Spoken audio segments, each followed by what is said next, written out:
ஆண்டவரும் இரட்சகருமாகிய இயேசு கிறிஸ்துவின் ஈடே நாமத்திலே இந்த நாளிலும் இந்த கிரேஸ் டிவி தொலைக்காட்சியின் ஊழியர்களின் சார்பாக உங்களை வாழ்த்துவதிலே அதிக மகிழ்ச்சி அடைகிறேன்.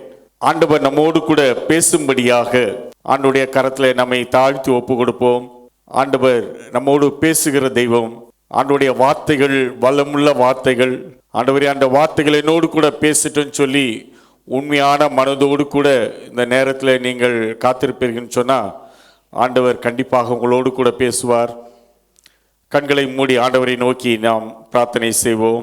இந்த நாளிலே ஆண்டவர் ஏதோ ஒரு நோக்கத்தோடு கூட தான் இந்த உபவாச கூடுகையிலே இந்த வார்த்தைகளை கேட்கும்படியாக ஆண்டவர் உங்களை அழைத்து வந்திருக்கிறார். நீங்கள் வேணா யோசிக்கலாம், நான் ஒவ்வொரு வாரமும் தவறாமல் இதை பார்க்குறேன்,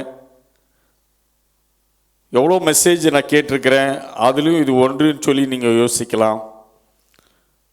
ஆனால் ஆண்டவர் இன்றைக்கு ஏதோ ஒரு நோக்கத்தோடு கூட தான் உங்களை இந்த நாளிலே ஆண்டவருடைய வார்த்தைகளை நீங்கள் கேட்டு அதன் மூலமாய் நன்மைகளை பெற்றுக்கொள்ளும்படியாக ஆண்டவர் எந்த நோக்கத்திற்காக இந்த நாளிலே இந்த வார்த்தைகளை கேட்கும்படியாய் உங்களை அழைத்து வந்திருக்கிறாரோ அந்த நோக்கம் நிறைவேற உங்களை ஒப்பு கொடுப்பீங்களா?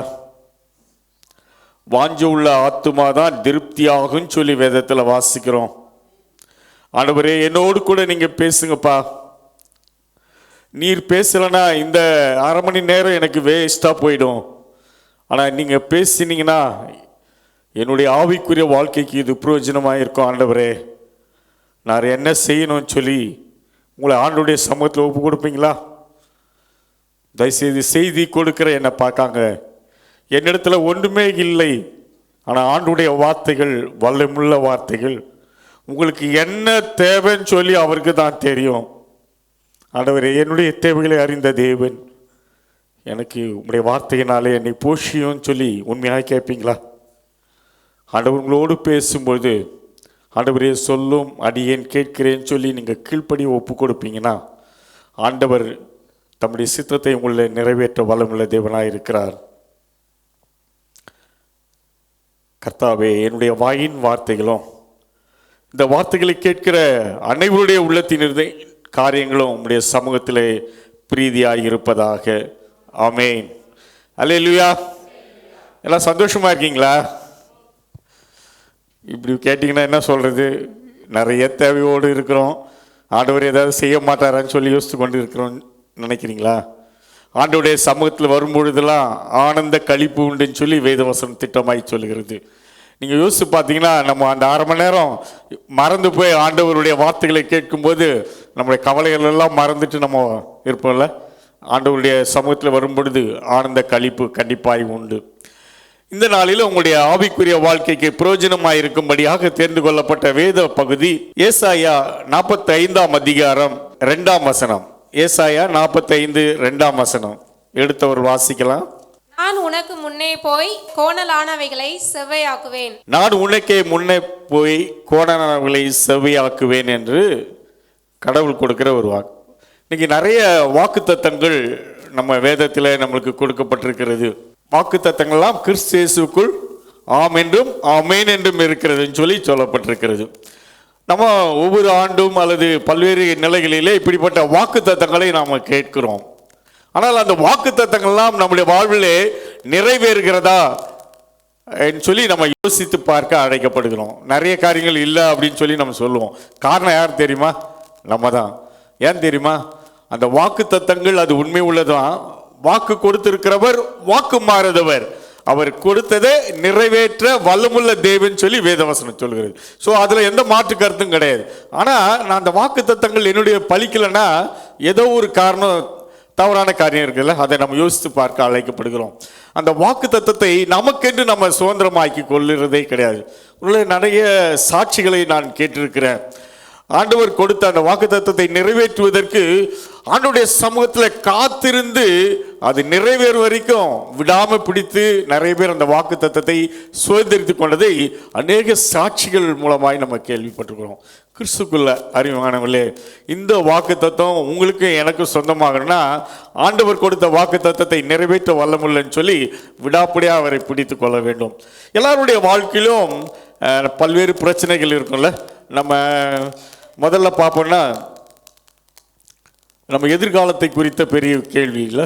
நம்ம கிறிஸ்தவருடைய எண்ணமே என்னன்னா, நம்ம பரலோகத்துக்கு நம்ம செல்ல வேண்டும் என்பதை இந்த உலகத்தில் வாழ்கிற அந்த காரியங்களை வைத்து நாம் தீர்மானித்து கொண்டிருக்கிறோம். அப்படி போகும்போது பல்வேறு போராட்டங்கள் உண்டு, பல்வேறு தடைகள் உண்டு. எல்லாவற்றையும் கடந்து தான் நம்ம அது செல்ல வேண்டும். அது இல்லாமல் நம்ம கண்டிப்பாக கடவுளுடைய ராஜ்யத்தை நம்ம பெறவே முடியாது. ஏன்னா கடவுளை பின்பற்றுகிறவன் தன் சிலுவையை எடுத்துக்கொண்டு அவரை பின்பற்றணும்னா கண்டிப்பாக அந்த சிலுவைகளை கடந்து தான் செல்லணும். அதை நம்ம நினைப்போம்னு சொன்னால் அப்படிப்பட்ட பிரச்சனைகள் வரும் பொழுது அதை பற்றி நம்ம கவலைப்பட மாட்டோம். இதை நம்ம மேற்கொண்டு தொடர்ந்து நாம் செல்வதற்கு நாம் முயற்சிகளை எடுப்போம். சரி, இந்த வாக்குத்தத்தங்கள் என்னென்ன நன்மைகளை நம்முடைய வாழ்விலே கொண்டு வருகிறதுன்னு சொல்லி 3 அடிப்படையிலே நான் உங்களோடு கூட நான் பகிர்ந்து கொள்ள விரும்புகிறேன். முதல்ல தடைகளை நீக்கி போடுகிறவர் நம் முன்பாக செல்கிறார். இன்னைக்கு நிறைய தடைகள் இல்லை வாழ்க்கையில். இப்பொழுது ஒரு ஓட்டப்பந்தயம் இருக்குன்னு வைங்க, ஒரு ஓட்டப்பந்தயம் நேராக ஓடுற மாதிரி இருக்கும். ஒன்று தடைகளை தாண்டி தாண்டி போகணும். தடைகளை தாண்டி தாண்டி போனால் அதில் வெற்றி பெற முடியும். அப்படி ஓடுகிறவர்கள் அந்த தடைகளை தாண்டும் போது அதை தட்டி கீழே விழக்கூடாது. கரெக்டாக தாண்டி தாண்டி போனால் தான் அவங்களுக்கு ஃபர்ஸ்ட் ப்ரைஸ் கிடைக்கும். அவங்களுக்கு அதற்கான பயிற்சிகளை எடுத்தவர்கள், அந்த போட்டிகளிலே பங்கு பெறுகிறவர்கள் அந்த தடைகளை வைத்து ப்ராக்டிஸ் பண்ணி அந்த தடைகள்லாம் ஈஸியாக தாண்டி தாண்டி தான் போவாங்க. நீங்கள் ஒருவேளை ஓட்ட பந்தயங்களை நீங்கள் பார்த்துருப்பீங்கன்னு சொன்னால் தெரியும். அந்த தடைகளை அழகாக தாண்டி தாண்டி போவாங்க. ரொம்ப ஹைட்டாக இருக்கும், ஆனால் ஈஸியாக அதை தாண்டி தாண்டி போவாங்க. உள்ள நம்முடைய வாழ்க்கையிலும் அப்படிப்பட்ட தடைகள் கண்டிப்பாக வரதான் செய்யும். அதை நீங்களும் நானும் தாண்டி போனோன்னா அதை எப்படி தாண்டணும்னு சொல்லி நல்லா தெரிஞ்சிருக்கணும், நல்ல பயிற்சியும் பெற்றிருக்கணும்.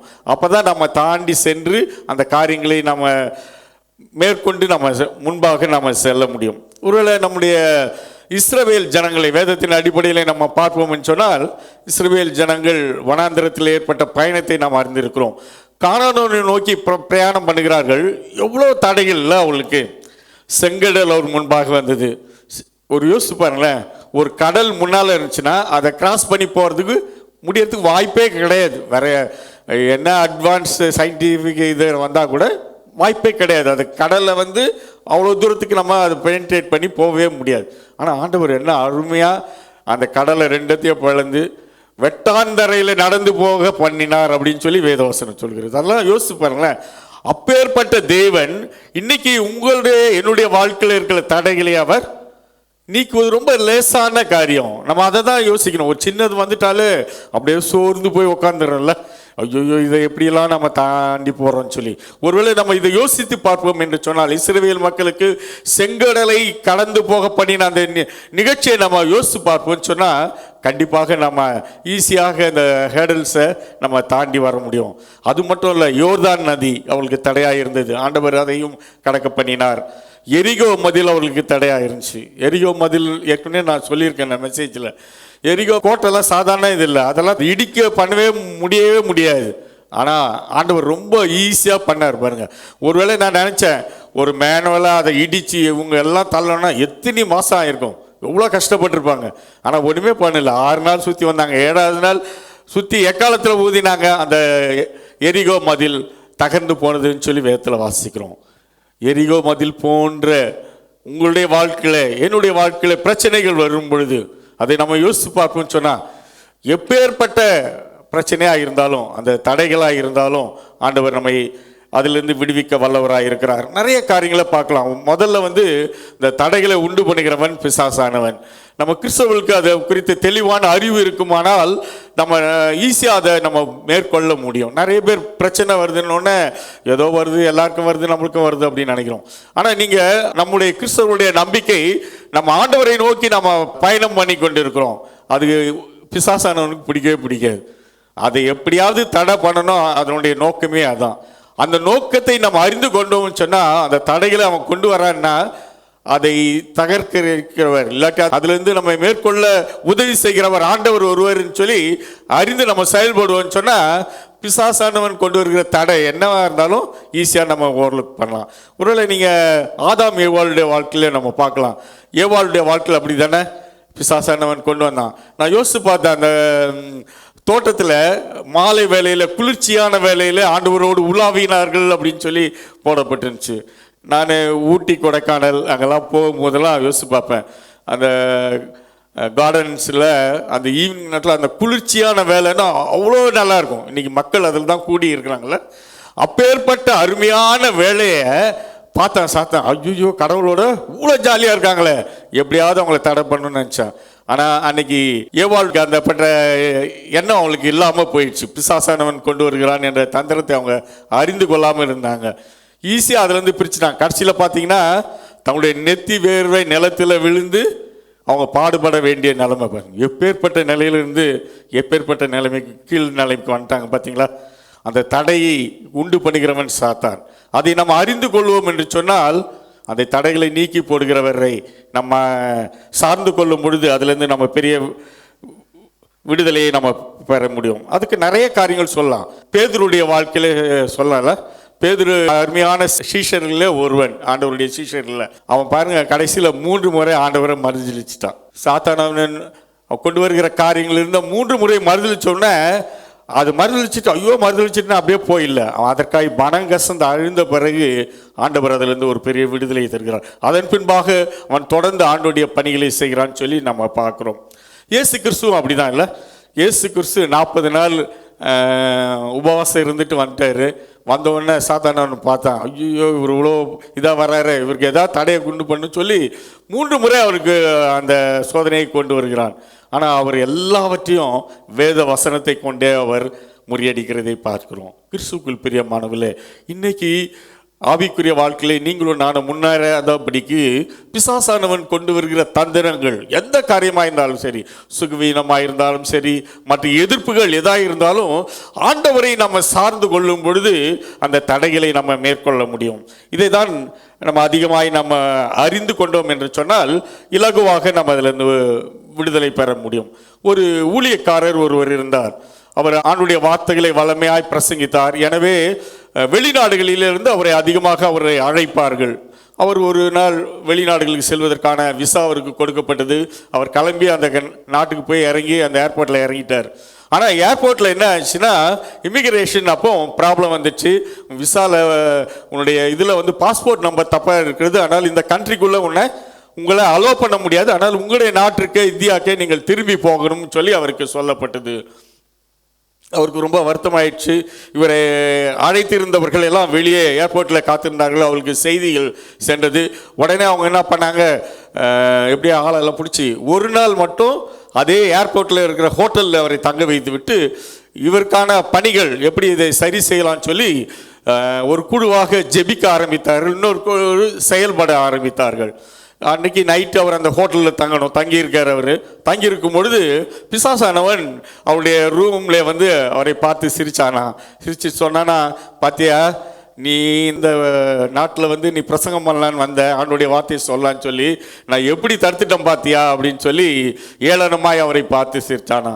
அப்போ அந்த ஊழியக்காரர் சொன்னாரா, என்னை அழைத்தவர் உண்மை உள்ளவர், அவர் கண்டிப்பாக நடத்துவார், என்ன ஒன்றும் பண்ண முடியாது. பாரு இப்போமே சொல்லிட்டாங்க, நாளைக்கு நீ ஃப்ளைட்டை பிடிச்சி இந்தியாவுக்கு தான் நீ திரும்பி போகணும், நீ ஊழியம் செய்ய முடியாது அப்படின்னு சொன்னாலாம். ஆனால் அந்த மக்கள் ஜெபித்தார்கள், அநேக முயற்சிகளை எடுத்தார்கள். ஆண்டவர் கிருபையினால அந்த பிரச்சனைகள் எல்லாம் நீங்கி மீண்டுமாய் அந்த நாட்டுக்குள்ளாக சென்று ஆண்டவர் எந்த நோக்கத்தோடு கூட அவரை அந்த ஊழியத்துக்கு அழைத்து செல்லணும்னு சொல்லி நினைத்தாரோ எல்லா காரியங்களும் நிறைவேறினது. அந்த பிசாசானவனை பார்த்து அந்த ஊழியக்கார் சொன்னாரா, அப்பாலே போ சாத்தானே, என்னுடைய ஆண்டவர் உன் தலையை அவர் கால்கள் கீழே நசுக்கினவர், நீ ஒண்ணுமே கிடையாது, நீ போன்னு சொல்லி தைரியமா அன்னைக்கு சொன்னாராம். பாருங்களேன், கிறிஸ்துவுக்குள் பிரியமானவர்களே, இதை போலதான் நம்மளுக்கு தடைகள் வரும் பொழுது சாத்தானவன் கொண்டு வருகிற தடைகளின் மத்தியிலே ஆண்டவரை நம் முன்பாக வைத்து சாத்தானவன் கொண்டு வருகிற எல்லா தடைகளையும் நீக்க போட வல்லமுள்ள தேவனை நாம் சார்ந்து கொள்ளும் பொழுது மாத்திரம்தான் இந்த தடைகளிலிருந்து நீங்கள் நானும் மேற்கொள்ள முடியும்.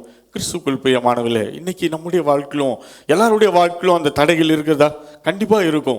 நீங்கள் உண்மையாய் நீங்கள் ஆண்டவருக்காய் ஊழியம் செய்யும் பொழுது, ஆண்டவருக்காய் நீங்கள் பிரயாசப்பட்டு வாழும்போது கண்டிப்பாய் தடைகள் வரதான் செய்யும். பிசாசானவன் கண்டிப்பாய் கொண்டு வருவான்.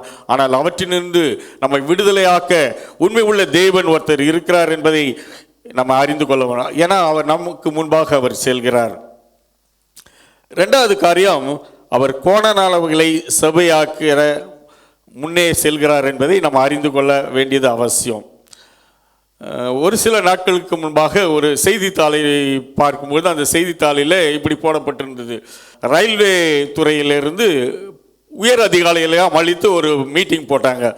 என்னன்னா, நம்முடைய ரயிலுடைய வேகத்தை நம்ம அதிகமாக்க வேண்டும்.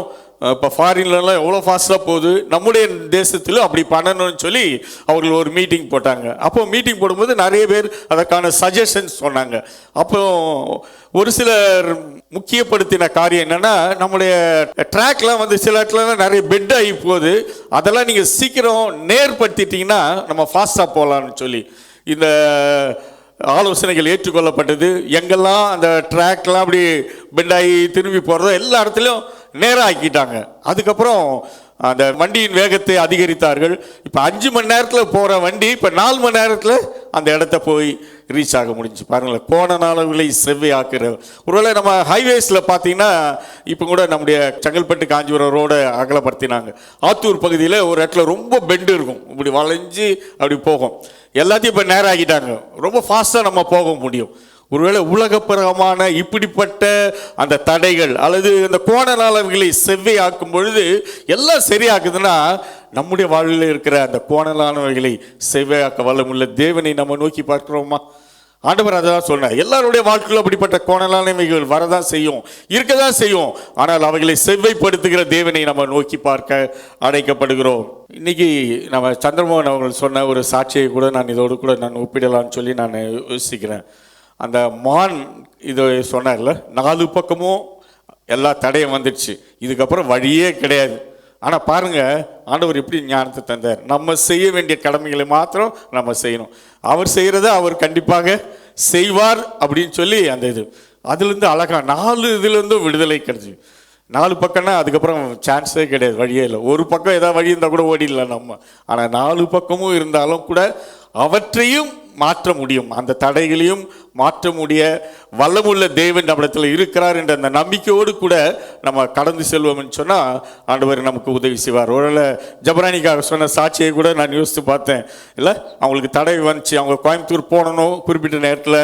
ஆனால் கார் அது லாக் ஆகிடுச்சு, வெளியே எல்லாம் நிற்க வேண்டிய சூழ்நிலை. ஆனாலும் ஆண்டவர் அந்த தடைகளை நீக்கி மீண்டுமாய் அந்த பயணத்தை தொடர்வதற்கு ஆண்டவர் கிருபை செய்தார். அப்படிப்பட்ட ஆண்டவர் உங்களுடைய என்னுடைய வாழ்வில் இருக்கிற தடைகளை நீக்கி போட அவர் வல்லமுள்ள தேவனாய் இருக்கிறார். ஒரு ஊழியக்காரனுடைய மகளுடைய திருமணம் நடைபெற்று 2 ஆண்டுகள் ஆனது. ஆனால் அந்த மகள் அந்த வீட்டில் சரியாக வாழவே இல்லை. பல்வேறு பிரச்சனைகள். அந்த கட்டி கொடுத்த அந்த மாப்பிள்ளை வீட்டுக்கு சரியாக வர்றது கிடையாது, வந்தால் சாப்பிட்றது கிடையாது, நிறைய கெட்ட பழக்கங்கள் இருந்தது. இன்னொரு பெண்ணோடு கூட தொடர்பு இருந்துச்சு. இப்படி நாட்கள் ஓடிச்சு. அந்த மகள் இவ்வளோ கஷ்டப்பட்டு வாழ்ந்து கொண்டிருந்தால், ஒரு நாள் அவர் என்ன சொன்னாரா, நான் இல்லை அந்த பொண்ணோடு தான் இருக்க போனேன், நீ எனக்கு பிடிக்கல, நீ வீட்டுக்கு போயிடு அப்படின்னு சொல்லி துரத்தி அனுப்பிட்டார். அந்த மகளும் வேறு வழி இல்லாமல் தன்னுடைய தகப்பனார் வீட்டுக்கு கடந்து வந்து விட்டார்கள். அப்போ அந்த குடும்பத்தில் இருக்கிறவங்களாம் யோசித்தாங்களாம், பெரியவங்களாம் கூடி என்ன பண்ணலாம், இப்படிப்பட்ட சூழ்நிலை மத்தியில் இருக்குது. 2 வருஷம் ஆச்சு, ஆனாலும் இன்னும் திருந்தவே இல்லை அவர். ஆனால் என்ன பண்ணலாம், ஒருவேளை டைவர்ஸ் வாங்கிடலான்னு சொல்லி பெரியவர்களாக சேர்ந்து தீர்மானம் பண்ணார்கள். அந்த கூட்டம் கூடி அவங்க பேசின்னு இருக்கும்போது ஒரு ஊழியக்காரர் அந்த வீட்டுக்கு கடந்து வந்திருந்தார். என்ன இது மாதிரி பிரச்சனை அப்படின்னாரு. இப்போ அவர் சொன்னாராம், கொஞ்ச நேரம் நான் மகளோடு கூட பேசிட்டோமா அப்படின்னாரு. சரி அப்படின்னாங்க. போய் அந்த மகளோடு கூட பேசின போது அந்த ஊழியக்காட்டில் சொன்னாராம், ஐயா எனக்கு டைவர்ஸ் வாங்க எனக்கு விருப்பமே கிடையாது, அவரோடு வாழணும், அவர் மனம் திரும்பி வாழணும் அப்படின்னு சொன்னாங்களாம். அப்போது அந்த ஊழியக்காரர் ஒரு ஆலோசனை நான் சொல்லுகிறேன், 10 நாள் இன்னையிலிருந்து 10 நாள் நீ உபவாசம் இருந்து ஜெபம் பண்ணுமா, நானும் ஜெபம் பண்ணுகிறேன் அப்படின்னு சொல்லிட்டு சரி அப்படி அந்த மகள் ஒத்துக்கொண்டால். வந்த அந்த பெரியவர்களாக இருக்கும்போது சொன்னாராம், ஒரு 10 நாள் டைம் கொடுங்க, அதுக்கப்புறம் நம்ம மீதியை பேசிக்கொள்ளலான்னு சொல்லி கடந்து சென்று விட்டார்கள். அந்த மகளும் 10 நாள் ஜெபம் பண்ண 10வது நாள் வந்துச்சு, எல்லாரும் கூடி அப்படிதான் அவங்க பேச வேண்டிய சூழ்நிலை வந்துச்சு. ஆனால் அந்த நாளில் அந்த கணவனாருடைய மாமா வந்து அவங்க வீட்டுக்கு போயிருக்காரு. போனால் அந்த பையன் கையில் பைபிள் எடுத்து படிச்சுன்னு இருந்தானா. அப்போ அவர் அந்த மகனை பார்த்து சொன்னாராம், போத நீ நடிச்சதெல்லாம் உன்னை பற்றி எல்லாருக்குமே தெரியும், நீ எப்படி பட்டவன்னு சொல்லி இன்னும் சும்மா ஏமாத்த பார்க்குறியா, பைபிள் எடுத்து படிச்சு நிற்கிறியா அப்படின்னாராம். அவர் என்னென்ன திட்டினாரோ, ஒருவேளை இந்த மனைவி இடத்துல நடந்த எல்லா காரியம் எல்லாம் சொல்லி, நீ இப்படி அந்த பொண்ணோடு இருக்கிற இப்படி எல்லாம் சொன்னாராம். நீங்கள் சொல்கிறது எல்லாம் உண்மை தான், நான் அதை மறுக்கவே இல்லை, நான் இருந்தது உண்மை, நேற்று தினம் வரைக்கும் அப்படி இருந்தேன், ஆனால் ஆண்டவர் என்னை சந்தித்தார், இப்பொழுது நான் முழுமையாய் நான் மாறிவிட்டேன், என்னுடைய பாவங்கள் எல்லாவற்றையும் ஆண்டவருடைய சமூகத்தில் அறிக்கை செய்து விட்டேன், இனி நான் அவளை மனைவியாக ஏற்றுக்கொள்கிறேன், உண்மையாக வாழ்வேன். இவருக்கு நம்பவே முடியல. அப்புறம் எல்லாரும் கூப்பிட்டு அவர் மனைவியை எல்லாம் கூப்பிட்டு உட்கார வச்சு எல்லாம் பேசின பிறகு அவங்களை அப்புறம் உண்மையாய் அறிந்து கொண்டார். ஆண்டவர் அவளை சந்தித்தார், ஆண்டவர் அவருடைய வாழ்க்கையை முழுமையாய் மாற்றினார். அந்த குடும்பம் ரொம்ப மகிழ்ச்சியாக இருந்தது. அந்த ஊழியக்காரர் இதை சாட்சியாக ஒரு இடத்துல பகிர்ந்து கொண்ட ஒரு காரியம். கிறிஸ்துக்குள் பிரியமானவர்களே, ஒருவேளை உலகத்தில் அந்த 2 வருஷம் அவர் இருந்த சூழ்நிலையை பார்த்து மாற்றவே முடியாதுன்னு சொல்லி அவங்களுடைய உறவினர்கள், நல்ல வயதில் முதிர்ந்தவர்கள், அவங்கெல்லாம் கூட டிசைட் பண்ணிட்டாங்க இனி மாற்றவே முடியாதுன்னு சொல்லி. ஆனாலும் அந்த ஊழியக்காரர் சொன்ன வார்த்தைக்கு என்னங்க, ஆண்டவரை சார்ந்து கொண்டு ஆண்டவருடைய சமூகத்தில் முழுமையாக அவளை நம்பி அவர்கள் ஜெபித்த போது ஆண்டவர் பெரிய விடுதலையை தந்தார். அந்த பாவத்திலிருந்து விடுதலை தந்தார், அந்த குடும்பத்துக்கு ஆண்டவர் ரட்சிப்பை தந்தார். இன்னைக்கு கிறிஸ்துக்குள் பிரியமானவர்களே, எப்பேற்பட்ட சூழ்நிலையிலும் ஆண்டவராலே அந்த கோணனால காரியங்களை செவியாக்க முடியும். அவரை மாத்திரம் நம்ம சார்ந்து கொள்ளும் பொழுது, அவரை மாத்திரம் நம்பும் பொழுது, அவரை மாத்திரம் விசுவாசம் வைக்கும் பொழுது ஆண்டவர் கண்டிப்பாக அந்த கோணனான காரியங்கள் எல்லாவற்றையும் செவியாக்க முடியும். உங்களுக்கு என்னென்ன காரியங்கள் பிரச்சனை இருக்குன்னு சொல்லி எனக்கு தெரியாது, ஆனால் ஆண்டவருக்கு எல்லாம் தெரியும். ஆனால் அவரால் செய்யக்கூடாத அதிசயமான காரியம் ஒன்று இல்லை. உங்களுடைய வாழ்க்கையில் இது மாறவே மாறாதுன்னு நீங்கள் நினச்சிக்கிறீங்களா? ஆனால் அந்த காரியத்தை ஆண்டவரால் மாற்ற முடியும். ஆண்டவருடைய கருத்தில் கொடுப்பீங்களா? ஆண்டவரே, நான் இந்த காரியத்தில் நான் இப்படி இருக்கேன், என்னை மாற்றம் ஆண்டவரேன்னு சொல்லி ஒருவேளை இந்த ஊழியக்காரருடைய குடும்பத்தில் நீ செய்தீரே, எனக்கு நீ செய்ய மாட்டீரான்னு கேட்டு பாருங்க, ஆண்டவர் கண்டிப்பாக செய்வார். 3வது காரியம், வழி நடத்துகிற நம் முன்பாக அவர் செல்கிறார். ஒருவேளை நீங்கள் ஆட்டு மந்தையை பார்ப்பீங்கன்னு சொன்னால், இப்போ தான் ஆட்டை முன்னால் வச்சுட்டு பின்னால் இது பண்ணுறாங்க. அன்றைக்கி இஸ்ரவேல் தேசத்துலலாம் முன்னால் மேய்ப்பர் சொல்வார், அவருடைய சத்தத்தை கீழ்ப்படிந்து ஆடுகள் அவர் பின்னால் பத்திரமாய் சென்று கொண்டே இருக்குமா, அவருடைய வடிகளிலே அது போய்கொண்டே இருக்கும். என்ன நம்பிக்கைன்னா, முன்னால் என்ன பிரச்சனை வந்தாலும் யார் பார்த்துப்பா? மேய்ப்பன் பார்த்துக்கொள்வார். அதனால் அதை பற்றி கவலையே பட தேவையில்லை. ஒருவேளை எதிர்ப்புகள் வந்தாலும், ஒருவேளை சிங்கம் புலி எது வந்தாலும் அவளை பாதுகாத்து கொள்வார்னு சொல்லி அவருக்கு நம்பிக்கை. 2வது காரியம், நமக்கு வேண்டிய உணவை குறித்து அவர்கள் கவலையே பட போகிறதில்ல. ஏன்னா மேய்ப்பன் அதை வழி நடத்த போகிறான். இல்லை, அவருக்கு வேண்டிய மேய்ச்சல் எந்தெந்த இடத்துல பசுமையாக இருக்குமோ அந்த இடத்துக்கு அந்த மேய்ப்பன் கொண்டு போய் அவளை வழி நடத்துவான். தண்ணி வேணுமா, தண்ணிக்கு தேவையான நேரத்தில் அதற்கு தண்ணி கொடுப்பான். இல்லை, நம்ம சங்கீதம் 23:2 வாசிக்கிறோம் இல்லை, அவர் என்னை புல்லுள்ள இடங்களில் மேய்த்து அமர்ந்த இடங்களிலே என்னை தங்க பண்ணுவார். எவ்வளோ பெரிய அன்புள்ள ஆண்டவர் நமக்கு இருக்கிறார்ல.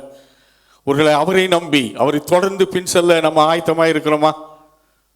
நீங்கள் உண்மையாய் அவருடைய அடிச்சுவடுகளை நாம் பின்பற்றி நடப்போம் என்று சொன்னால் ஆண்டவர் உங்களுக்கும் எனக்கும் வைத்திருக்க அந்த நன்மையான காரியங்களை ஆண்டவர் கண்டிப்பாக வாய்க்க பண்ணுவார். ஒரு பிஸ்னஸ்மேன் இருந்தார். நல்ல உலகப்பிரகமான காரியங்களிலே நல்ல வளர்ச்சி பெற்று நல்ல நிலைமையிலே அவர் இருந்தார். ஆனால் நாட்கள் சென்றது, அவருடைய பிஸ்னஸில் பிரச்சனைகள் வர ஆரம்பித்தது. பிரச்சனை ரொம்ப அதிகமானதுனாலே ரொம்ப லாஸ் ரொம்ப கடனுக்குள்ளாக அவர் போயிட்டார். அவர் இதிலேருந்து மீள முடியாதுன்னு சொல்லி தற்கொலை செய்து கொள்ளலாம் என்று சொல்லி யோசித்து அவர் தற்கொலைக்காக ஆயத்த பண்ணி கொண்டிருந்தார். அப்போது அந்த பக்கமாக ஒரு ஊழியக்காரர் வந்தார். ஏன் இப்படி ரொம்ப சோகமாக இருக்கிறீங்கன்னு அவர் நடந்த காரியங்களை சொன்னார். நான் கண்டிப்பாக சூசைட் பண்ணிக்கணும், இதுக்கு மேலே வாழ்கிறதுல அர்த்தமே இல்லை அப்படின்னு சொன்னார். அப்போ சொன்னாரா, இல்லை நீங்கள் அப்படி பண்ணாதீங்க, ஆண்டவரை நோக்கி இன்னைக்கு நைட்டு போய் உங்கள் வீட்டில் போய் ஜெபம் பண்ணுங்க. ஆண்டவரே, நான் என்ன செய்யணும், என்னுடைய நிலைமை இப்படி இருக்கிறது, இப்படிப்பட்ட கடன் சூழ்நிலையில் இருக்கிறேன், என்னுடைய பிஸ்னஸ் நலிந்து போய் விட்டது, என்னால் இதுலேருந்து மீண்டே வர முடியல, எனக்கு உதவி செய்யும் சொல்லி அவரை கேட்டு பாருங்க. அவர் என்ன சொல்கிறாரோ அதன்படி செய்யுங்கள் அப்படின்னு சொல்லி அந்த ஊழியக்காரர் சொல்லிட்டு கடந்து போயிட்டார். இவரும் வந்தார். சரி, ஒரு நாள் ட்ரை பண்ணி பார்க்கலாமேன்னு சொல்லி இரவில் வந்து ஆண்டவருடைய சமூகத்தில் உட்காந்து, ஆண்டவரே, என் பிஸ்னஸ் இப்படிலாம் போயிடுச்சு, நான் என்ன பண்ணேன்னு தெரில, எனக்கு உதவி செய்யன்னு சொல்லி ஆண்டவருடைய சமூகத்தில் அழுது ஜெபித்தார். ஆண்டவர் ஒரு புதிய பிஸ்னஸ் ஆரம்பிக்க சொன்னார். ஒரு சின்ன பிஸ்னஸ் ஒன்று ஆரம்பித்தார். ஒருவேளை கடன் பிரச்சனை இருந்தாலும் இருக்கிற பொருட்கள்லாம் வைத்து ஒரு சின்ன பிஸ்னஸ் ஆரம்பித்தார். ஆண்டவர் என்னென்ன சொல்கிறாரோ அதன்படி மாத்திரம் உண்மையாய் அவர் செய்யார். நல்லா உழைச்சார். மேக்சிமம் என்னால் எவ்வளோ உழைக்க முடியுமோ அந்த பிஸ்னஸில் உண்மையாக உழைக்க ஆரம்பித்தார். ஆண்டுகள் பல கடந்து சென்றன. அந்த பிஸ்னஸில் இருந்த எல்லா கடனையும் அவர் அடைச்சி முடிச்சிட்டார். முடித்த உடனே அவர் கூட இருந்த பிஸ்னஸ் மேன் மற்றவங்களாம் சொன்னாங்க, நீ இவ்வளோ சீக்கிரம் நீ இப்படி வருவேன்னு நினைக்கவே இல்லை, இப்படிலாம் வந்துட்டேன் நீ, ஆனால் இன்னும் நிறைய இப்படிலாம் பண்ணு, அப்படி பண்ணு, இன்னும் பெரிய நிலைமைக்கு நீ போயிடலாம் அப்படின்னு சொல்லி நிறைய ஷார்ட்கட் மெத்தட்லாம் சொன்னாங்க. ஆனால் அவர் செய்ய மாட்டேன் அப்படின்ட்டார்.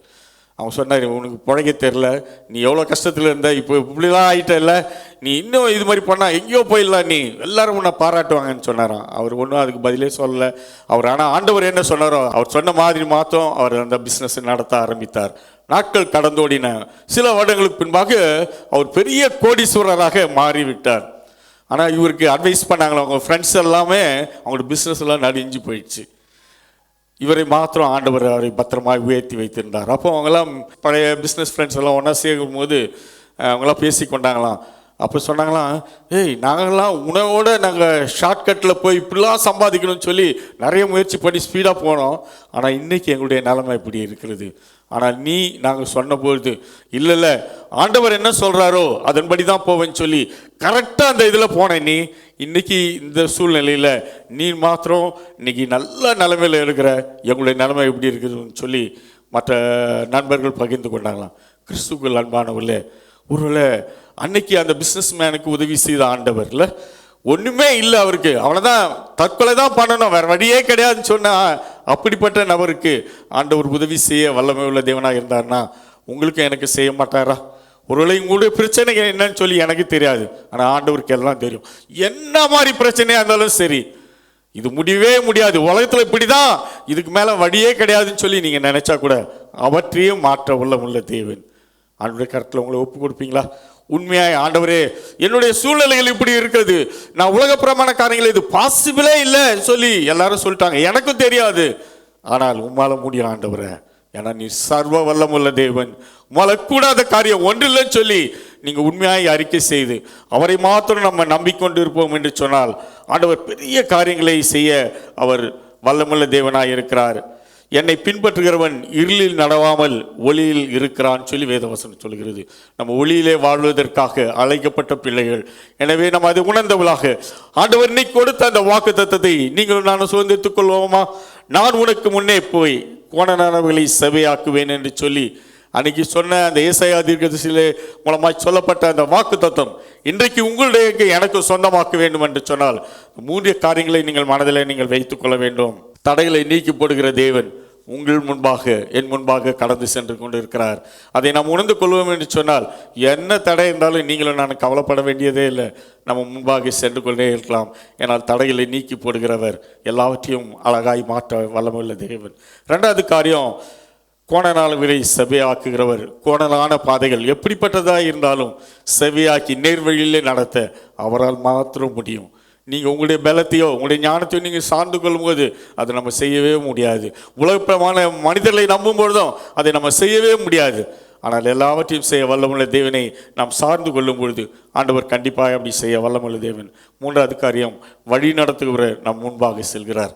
நீங்களும் நானும் செய்ய வேண்டிய ஒரு காரியம், அவரை முன்னால் விட்டு அவர் பின்னால் நம்ம அப்படி அழகாக சென்று கொண்டே இருக்கணும். அவர் எங்கே போகிறாரோ அந்த இடத்துக்கு மட்டும் நம்ம போகணும், அதை மட்டும் நம்ம செய்வோம் என்று சொன்னால் ஆண்டவர் இந்த வாக்குத்தத்தங்கள் உங்களுக்கும் எனக்கும் நிறைவேற்ற வல்லமுள்ள தேவனாக இருக்கிறார்.